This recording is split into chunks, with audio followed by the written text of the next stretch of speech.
I hope you won't mind if I start with China because there's the Huawei story today. Pompeo's promised to report on the origins of the virus. FBI has warned about them trying to hack into our pharma research. Do you see a step function in tensions between us and China or not? So look, I mean, you pointed obviously to a number of different things here, which are certainly important, and we'll clearly see more. But I think the key, at least from the internet perspective, and a lot of the companies that I cover, certainly the bigger FANG names, most of their business is really not there in China. Very small pieces of it, really. So one of the good things here is that they have very limited exposure, actually, overall. So it's not something that we're too worried about just from an internet sector perspective at the moment.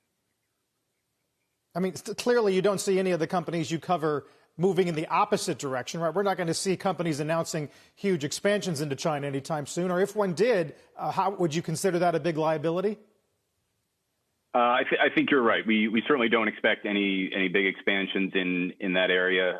We certainly have heard some of the discussions with Google in particular over the last couple of years, and it does not look like they're going in that direction. But no, we don't really expect any expansion there. I think the key with this sector is there's still so much opportunity in other geographies. And when you look at penetration rates across whether it's e-commerce, advertising, lots of other activities, there's still clearly a lot of room to go here in other areas.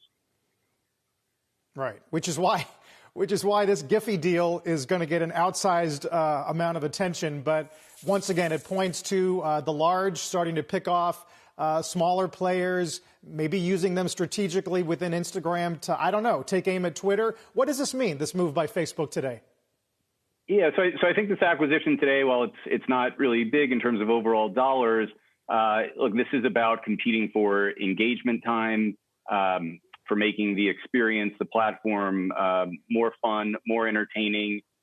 Yes, you're right. I mean, there is kind of a battle that goes on for overall engagement time across users, across the social space. And I think with Facebook in particular, they've obviously had a very strong relationship with the company prior till now. I think about 50% of the traffic actually comes from the Facebook family of apps, and a lot of that in particular coming from Instagram already. So it seems to make a lot of sense strategically, and engagement on Facebook and the Facebook family continues to be very strong, and this should help it that much more. Doug, on a day where NPD Group reports that fitness equipment sales were up 130% in March, want to get your thoughts on Peloton, the growth we've seen within that business, and how sustainable it is going forward, especially given the fact that we're also getting reports of delivery backlogs.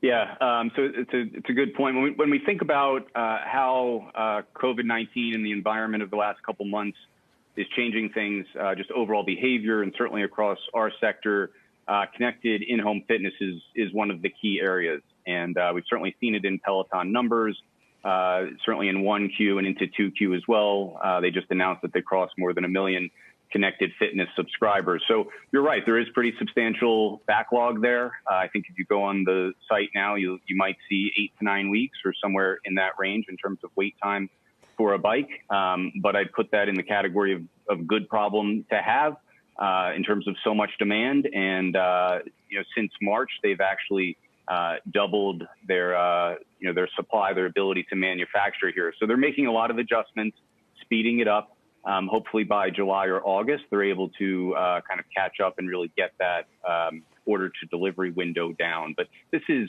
a sustainable type of behavior, sustainable change in our view. We think it'll take time for people to go back into gyms and other fitness areas. And quite honestly, in-home fitness will become more compelling on the other side of the crisis.